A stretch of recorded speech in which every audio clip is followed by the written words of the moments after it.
This is Al Claiborne. Today is March 29, 2026.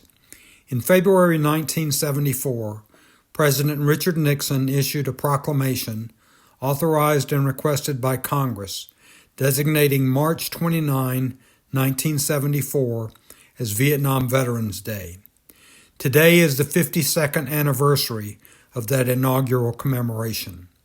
In my own work, today marks an even more somber anniversary, as Marine Corps First Lieutenant Norman Lane was killed in an enemy mortar attack in Vietnam on this date in 1968.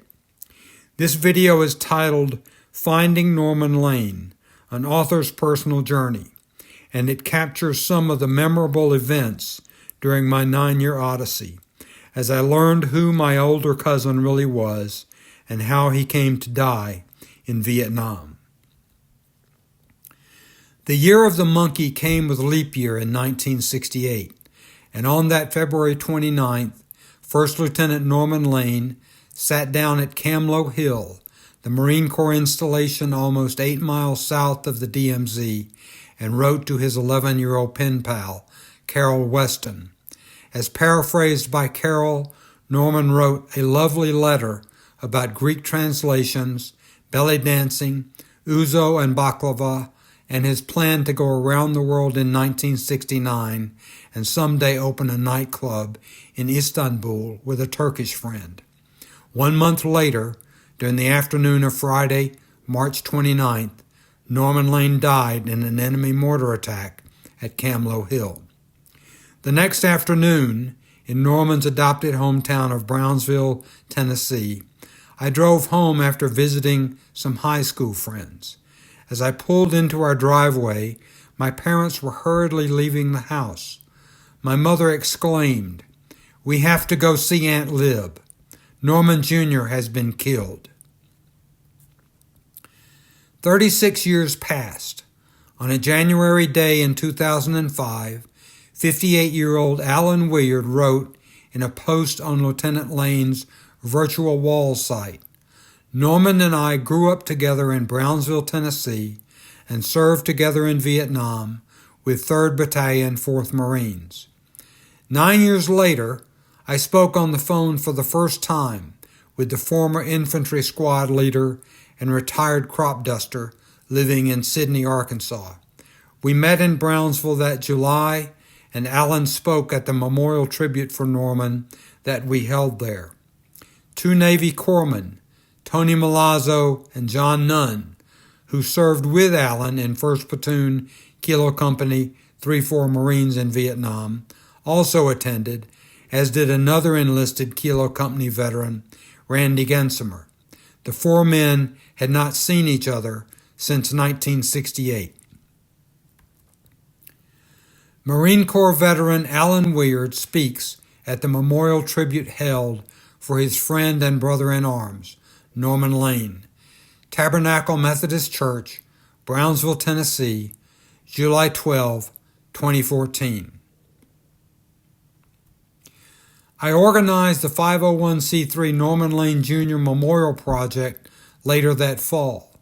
The nonprofit sponsored a 1-day Vietnam War conference at Virginia Military Institute in April 2016.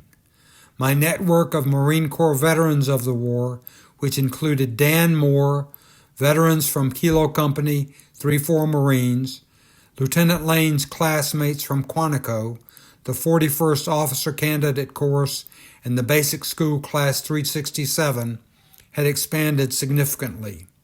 Special guests for the event included Colonel Wesley Fox, recipient of the Medal of Honor, and Colonel Bob Thompson, a Navy Cross recipient. Distinguished speakers included Joe Galloway, co-author of We Were Soldiers Once and Young, and Professor George Herring, author of America's Longest War and a renowned scholar on the history of the Vietnam War. That conference at VMI also served the purpose of reuniting 12 veterans who served in Vietnam with Kilo Company 3-4 Marines in the same 1967-1968 timeframe. The conference concluded with a panel discussion that featured Lieutenant Colonel Ned Leroy, Brad Place, Paul Burton, Alan Willard, and Bob Wilson. Veterans from Kilo Company 3-4 Marines are reunited, standing from left to right: Dale Whitler, Paul Burton, Peter Wims, Tony Milazzo, Ron Smith, Brad Place, Ned Leroy, Bob Wilson, Ed Giardino, Phil Stoner, and Alan Willard. Seated: John Nunn. Virginia Military Institute, Lexington, Virginia, April 16, 2016. Norman Lane's grandfather, Marion Thornton, was a direct descendant of the Reverend Howell Taylor, who established the Tabernacle community near Brownsville with his family between 1825 and 1826. The Thorntons suffered a tragic loss during World War II when their only son, Technical Sergeant Marion Thornton, Jr., Army Air Forces, was killed in a mid-air collision over England. In 1956, the new Tabernacle Cemetery gates were completed and dedicated in his memory. A memorial plaque was placed there a few years later. First Lieutenant Lane was buried in Tabernacle Cemetery in the spring of 1968. Almost 50 years later, on July 16, 2016, a dedication ceremony was held for friends and family members, as the plaque remembering him was displayed on the cemetery gates.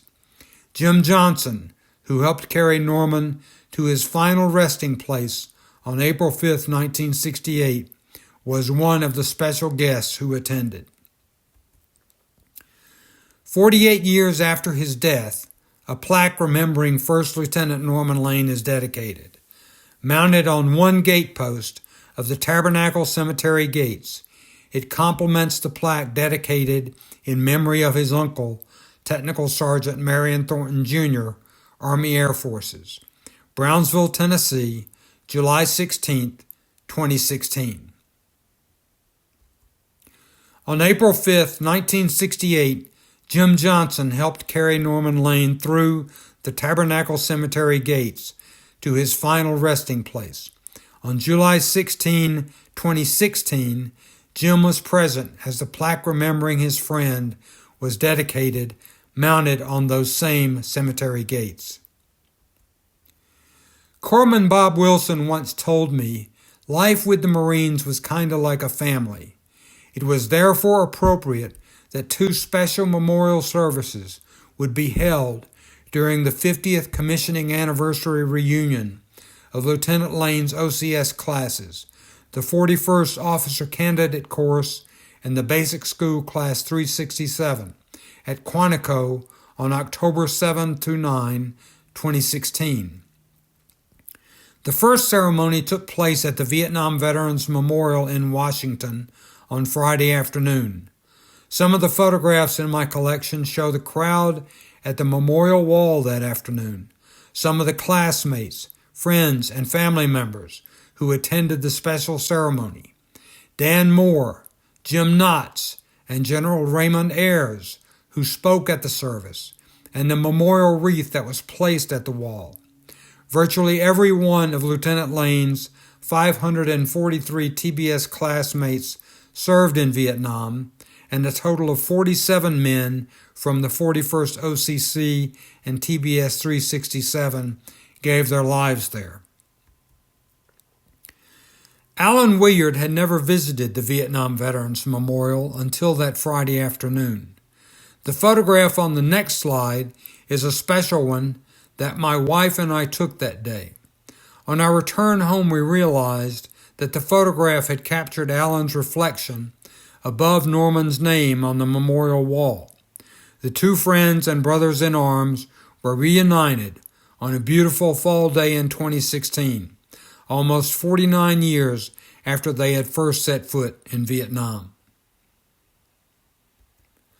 Alan Willard and Norman Lane meet again. Vietnam Veterans Memorial, Washington, D.C., October 7, 2016. A formal memorial service was held in Leatherneck Gallery, National Museum of the Marine Corps, on Sunday morning. General Terrence Dake delivered a powerful and emotional speech, and friends and family members gave talks remembering 3 of the 47 fallen classmates. Originally from Brownsville, Tennessee, Alan Williard knew our classmate Norman Lane quite well, since Norman spent summers in that town visiting his grandparents. However, it would be a few years later that they served in the same battalion in South Vietnam, 3rd Battalion, 4th Marines, then situated near Chio Lin.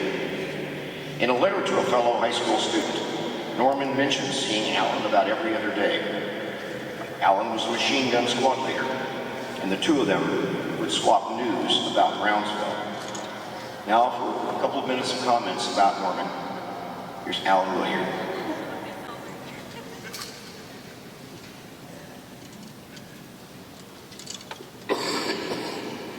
It's quite an honor for me to come to Quantico and see where the elite trained and slept, and it's been a pleasure to be up here.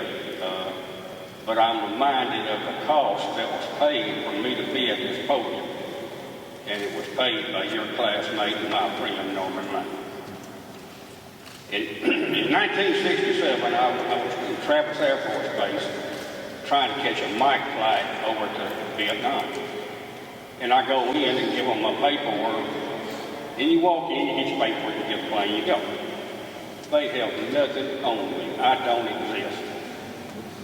So I stay in there for about 2.5 hours. And finally they say, well, take this flight to Okinawa. When you get there, we'll have it all figured out. Okay. So I go out the door, down the steps, and I turn left. And as I turn left, I walk from here to over there. And this big, black, shiny officer's car pulls into the curb. So I give it my best Sunday salute, move over. Officers like a lot of room, so I move over. And as I get to the front bumper, the rear door is open. And there's more silver and gold in that car than I've seen since the Marine Corps birthday. And this guy steps out, and I see, Norman! E4, second lieutenant. Norman? I said, oh my Lord, it's kind of like that 1911. When you pull the trigger, you ain't getting that bullet back. When I said Norman, I couldn't catch it. It was happening. So Norman walks over and he puts his arm around me. We walked over to the side and he said, Alan, in front of these other officers, you need to call me Lieutenant Lane. I know. I'm 84, I'm 12, I know. Just an absolute. But anyway, we did go on to Vietnam, wound up in the same outfit, and of course I don't go to the rear to see Lieutenant Lane. Lieutenant Lane could come to the front to visit with me, and we had many good visits, like we used to at Tabernacle, sitting cross-legged and just talk. And it was a wonderful experience for a while. Thank you, and Semper Fi.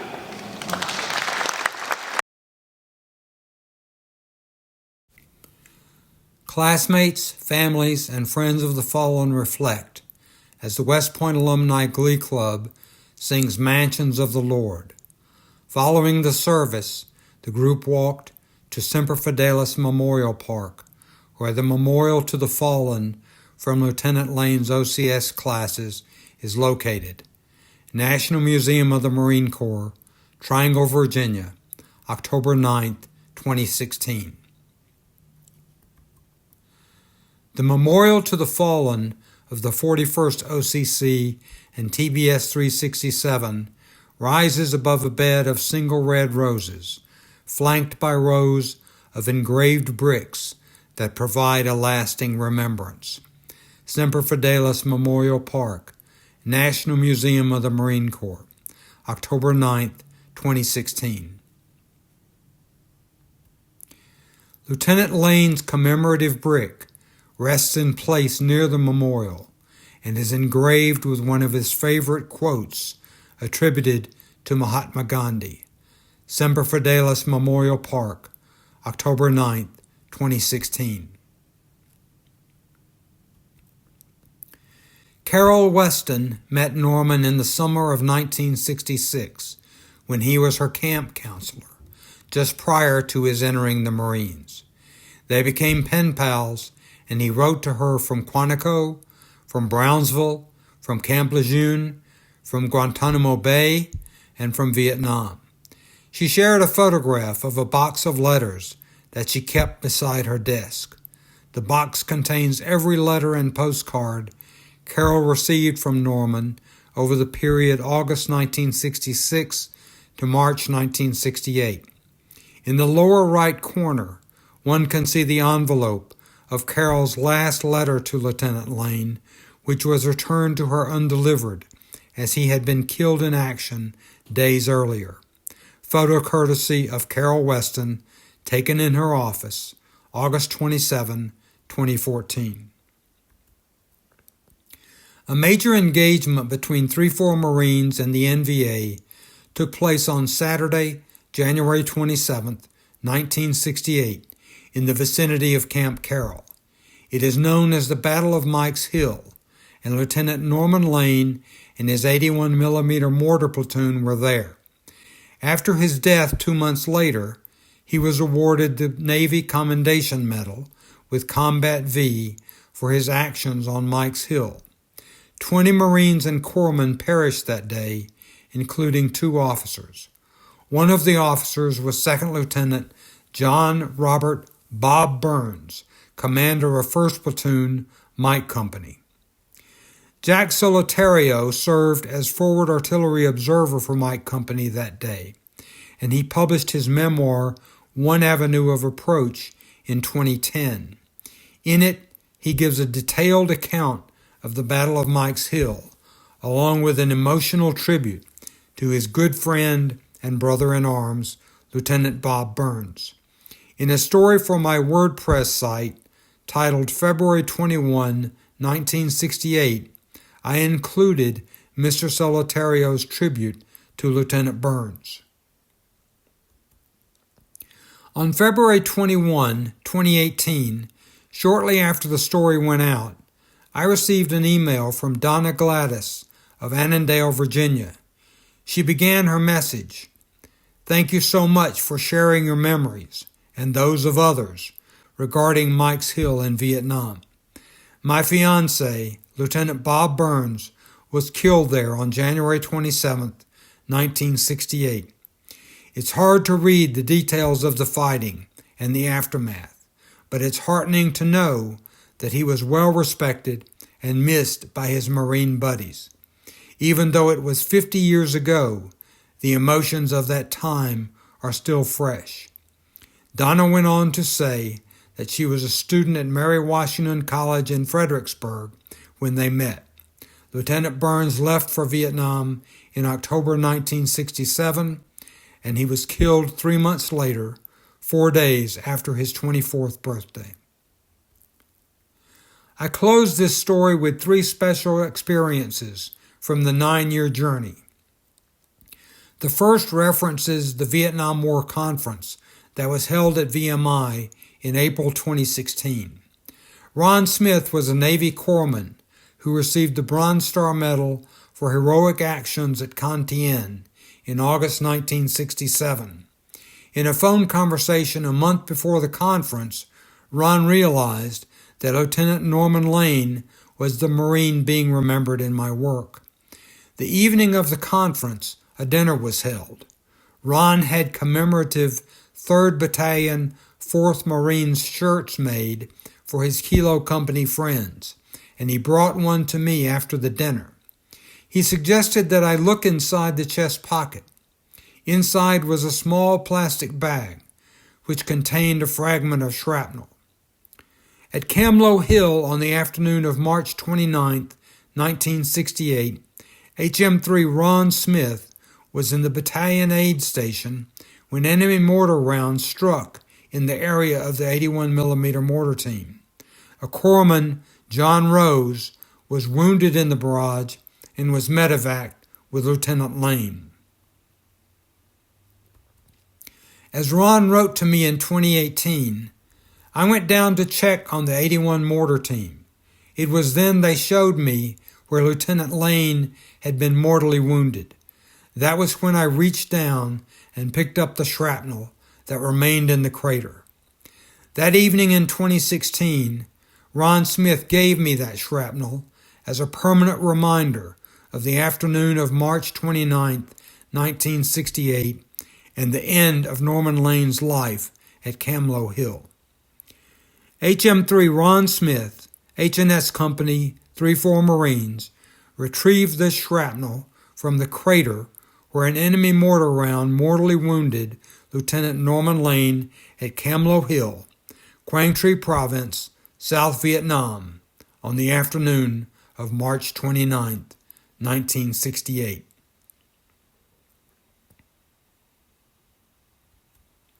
The second experience spans the full 9 years of the journey.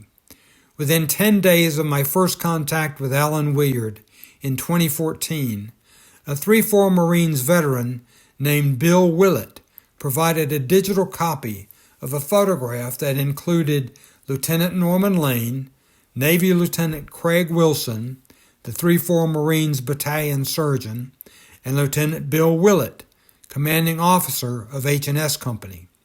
The photograph was taken on December 21st, 1967, at the Marine base known as C2, or Charlie 2, north of Camlo Hill. Lieutenant Lane had been assigned to Lieutenant Willett's H&S Company, where he served as 81mm mortar platoon commander earlier that month. The photograph was referred to many times during the course of the project, and it appears on the front cover of my biography of Lieutenant Lane. In May 2023, about 2 months after the book was published, I received a folded card in the mail. It had a very pretty color image on the front cover. Joan Willett, who had kept a scrapbook from her husband's tour in Vietnam over 1967 to 1968, had carefully printed her text on the inside bottom and back cover of the card.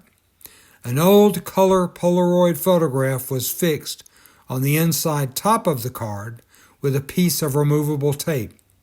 It was the original photograph of Lieutenant Lane, Lieutenant Wilson, and Lieutenant Willett, taken more than 55 years earlier. It had survived in a combat zone in Vietnam, and it had been saved over all those years since. Joan wrote, "Dear Al, enclosed is the original photo of Norman taken on December 21, 1967, in Vietnam. We would like you to have this original photo of Norman and his comrades. I'm afraid it is a little worse for the wear, but is still a good image despite being a half-century old. There is something undefinable about holding the original in one's hands. We know that you will see that it continues to be held by Norman's loved ones." The shrapnel that Ron Smith gave me at VMI in 2016 has a special place on my desk where it resides in the original plastic bag. The card from Joan and Bill Willett with the photograph of Lieutenant Lane and his comrades, taken on a sunny day at Charlie 2 in December 1967, is framed and occupies a special place on the wall beside my desk. But aside from these physical mementos that will forever serve as reminders of my journey, one of the most powerful among the many that mark the way is found in the words of General Terrence Dake as he spoke at the memorial service on that Sunday morning in October 2016. Thank you very much, ladies and gentlemen. It's good to be here, back at Quantico, where it all started for all of us. So I want to greet, of course, my classmates, the Gold Star families that are here. You add a great deal to our ceremony. You you bring the reverence that such a ceremony when we honor our fallen is necessary, and you aid us in doing that. So thank you all for being here. And I want to thank the organizers who have done such a job putting on all of these events and are here once again making this event go down well. You know, from whatever commissioning source we have, whether you come out of the Naval Academy, whether you were picked up in the PLC program, or like me, or went through Officers Candidate School, whichever that is, we all came here to Quantico, Virginia, and we chose the path of the warrior. And the path of the warrior for us led through the United States Marine Corps. So we come to Quantico and we go through a rite of passage. We're tested physically. I still remember running and walking through the hill trail. I remember all of the pressure that was put upon us by our sergeant instructors and our platoon sergeants, wanting to know if we had the mettle that it took to be able to stand up under pressure, bear up under that, make decisions, and carry on as a Marine officer should. So that was part of our training here at Quantico, Virginia as well. And eventually it came to a day when it was decided that we had passed that rite of passage into the Marine Corps, and we were told that we would be United States Marines and Marine officers. And from that moment and forevermore, the Eagle Globe and Anchor was burned into our heart and seared on our soul. And the old adage that says, once a Marine, always a Marine, I think is exemplified here today. Look at us. I feel every bit as much as a Marine as I did back in 1966 when we were designated second lieutenants. There's still a fire in my heart for Marines. I still see what Marines are doing. I'm proud of them. I recall the stories that General Dunford told last night. That made me proud just to hear what Marines today are doing. So we were Marines back in those days. We had gone through all those things. We were designated and commissioned second lieutenants. We were fit. We were proud. We were confident. We had that fearlessness that youth gives us. There wasn't anything we couldn't do. There wasn't any enemy we couldn't overcome. And that was for us, as we stood shoulder to shoulder, a bonding process that would continue on and on to our fight in Vietnam. And if you look back at those times and you think about our classes and the people that were within them, the people that we're honoring here today, the men who gave their lives and the women, they are indeed with us in the pictures. So when you go back to that day, we're all whole, we're all there, we're all together, and even those which we're honoring were standing with us and doing all those things that I'm speaking about. And then we went to Vietnam. We were trained, some of us went straight down to Pensacola, like me, out of Officers Candidate School. Others went to the basic school, most of you did. And at some point we were sent off and we were trained to do whatever the Marine Corps thought it was they needed us to do, and we did that. And we were in our hearts, whatever our job was, whatever our MOS was, in our hearts, we were Marines. That's what we were deep down. Whether you were flying an airplane, driving a tank, whether you were working in logistics or admin or infantry, it didn't matter. We were Marines, and we were told we're going to go to war and we're going to fight. And I don't know about you, but they didn't ask me which war I wanted to fight. They said, this is the war we have and you're going, and we went. And we went willingly, and we went with a warrior spirit. And it was a war that was not well received in some parts of our nation. I recall that. But Marines are not politicians. It's not up to us to decide those things. Marines are fighters, and fight we did. And I still have memories in Vietnam. I may not be able to tell you what I had for lunch yesterday with great detail, but I can tell you what sea rations tasted like in Vietnam. And I can tell you how I would trade with my radio operator, Corporal Ski from New Jersey. He liked the spaghetti, I liked the eggs, we would swap. Those memories are vivid. Since Vietnam, I have flown thousands of missions. But none of those missions stand as vividly in my mind as flying into the rock pile and bringing out wounded and permanent routine Marines. The memories we had back in those times stand out in our mind, I think, with a clarity that it's hard for us to capture now with things that are more recent. But if we look back and someone says, well, how'd your life go? What did you do? I know at least I'm of an age where I have more runway behind me than I've got in front of me. And it's easier for me to understand. I know what my life's going to look like, at least up to this point. And when I look backwards at what are the meaningful times, what are those milestones in our lives that we look back and say, those were the formative years.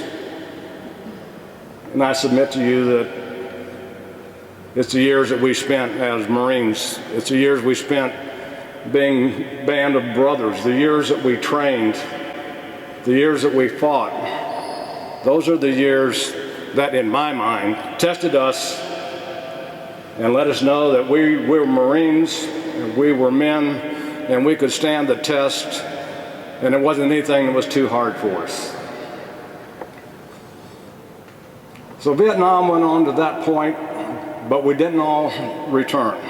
And today we honor those people, those men and women who didn't come back with us. And we ask the question sometimes, well, why did we come back and they didn't come back? I don't know that answer.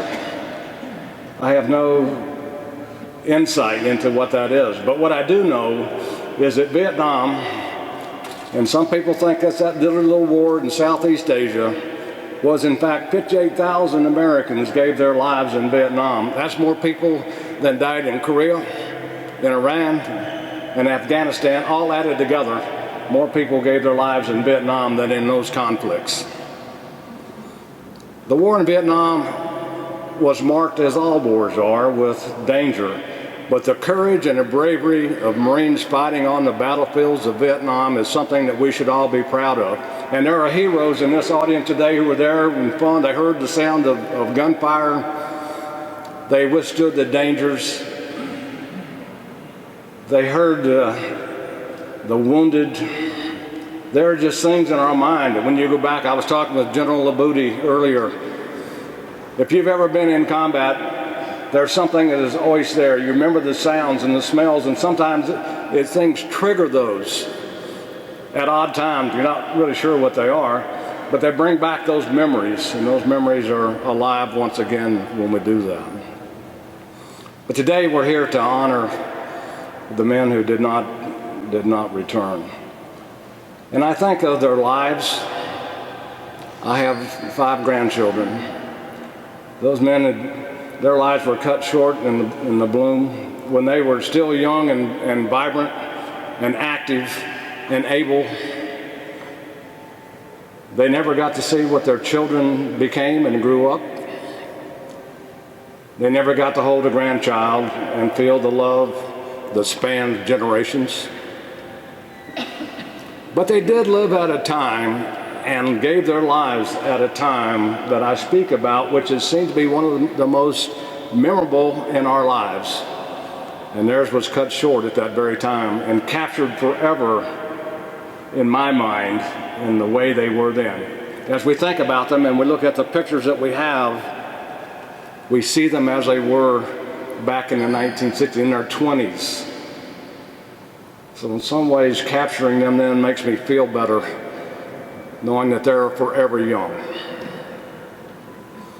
You know, I'm a man of faith. I believe there's a God, and I believe there's a heaven.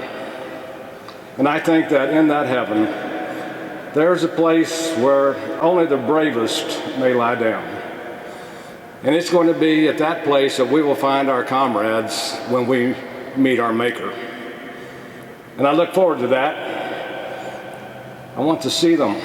I want to see them forever young as they are and remember them with the fun that we had. Today we celebrate their lives and we honor them and we think about them. There is a song, we're going to in fact have it sung later today, but I thought that the words capture better than any the emotions that surround this type of a ceremony.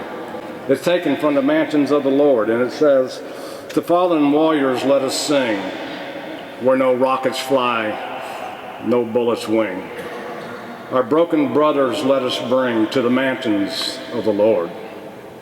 No more weeping, no more fight. No friends bleeding through the night, just divine embrace and eternal light in the mansions of the Lord, where no mothers cry and no children weep. We shall stand and guard though the angels sleep. On through the angels ages let us keep the mansions of the Lord. So in my mind, as we look this day and we honor these men, I believe they are in the mansions of the Lord. And I pray that they look down upon us in our efforts to recognize them and to revere them and to honor their memory that this is about. I think they would be pleased with what you all have become and your thoughts and the things that you are joining together to do. So I thank you all for being here. May God bless you in this great nation. Semper Fidelis.